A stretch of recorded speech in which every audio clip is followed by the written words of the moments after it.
You still do the things. You watch the shows. You go through the hobby. You meet up with people. But somewhere along the way, it stopped feeling like anything. Not sad, not bad, just flat. You finish an episode and close the laptop and feel nothing about it. You do the thing you used to love, and it's just activity now. You're going through the motions of a life that used to feel like yours. And the strange part is, you don't know when it happened. There wasn't a moment. The interest just quietly drained out, the way a battery dies when you're not watching it. This isn't burnout, though it looks like it. And it probably isn't depression, though people will suggest that. What's actually happening has a more specific explanation, and once you understand it, the flatness starts to make sense in a way that's actually useful. Here's what's going on. Your brain has a reward system, and that system runs on dopamine.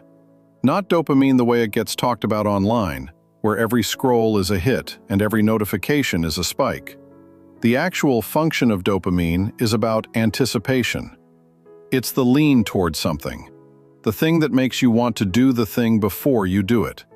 When it's working correctly, you think about the show you saved and something in your brain moves toward it. That movement is dopamine. That's the thing that's gone. And it didn't go randomly. It went because the system got recalibrated.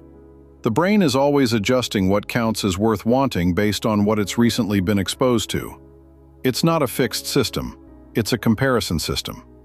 And the last decade has flooded every brain on Earth with an amount and variety of stimulation that nothing in human history prepared it for.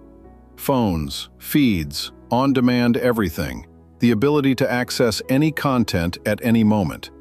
The brain adapted to that. But adapting meant raising the baseline, raising the threshold that something needs to clear before the reward system pays attention to it. The Tuesday podcast used to clear that threshold easily. Now it has to compete with everything else. And it loses. Not because the podcast changed, because the comparison got impossible. So the interest isn't gone. The access to it is blocked by a reward threshold that's been pushed so high that ordinary good things can't reach it anymore. Psychologists who study this call it hedonic adaptation, the process by which the brain normalizes to a new level of stimulation and stops responding to what used to feel like enough. It's the same mechanism that makes a raise in salary feel good for 3 weeks and then just become the new normal, except applied to everything. The brain habituates up, and then the old level stops registering. Here's the part that most people don't want to hear.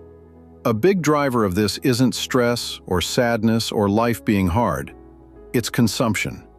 Specifically, passive consumption. Receiving content rather than doing things. The brain in passive mode stops generating internal reward. It outsources the stimulation to the incoming feed, and then, when the feed stops, there's nothing. The hobby sits there and doesn't pull because the brain has learned over months and years to expect input from outside rather than to generate engagement from inside.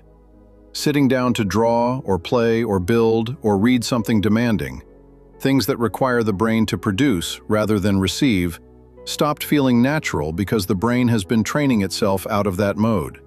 This is the difference between watching someone cook and actually cooking. One delivers content. One requires the brain to be active and involved. And when the brain has been in receive mode for long enough, active mode feels like effort before it feels like reward. So you sit down to do the thing and there's this flat resistance at the start, like the engine not catching, and most of the time you stop there and go back to the feed. Physically, this shows up as a heaviness that's hard to describe. Not tired in a way that sleep fixes. Not sad in a way that would make sense to explain. Just a low-grade absence of pull toward anything. You stand in the kitchen deciding what to eat and nothing sounds good. You open 3 apps and close them. You look at the list of things you could do with the evening, and none of them produce a reaction. That blankness, that absence of the lean, is the reward system not firing. So what actually helps? Because understanding it only matters if something changes. The threshold came up gradually. It comes down the same way.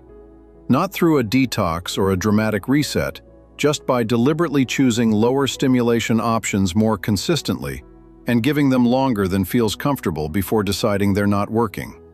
The flat feeling at the start of doing something you used to love is real, but for a lot of people it's not permanent flatness.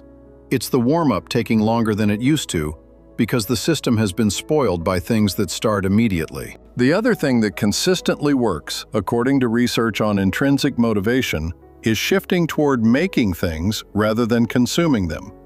Not because making is better than watching in some moral sense, because the brain produces anticipatory dopamine during the process of working toward an output, in a way it stopped doing during consumption once consumption became infinite.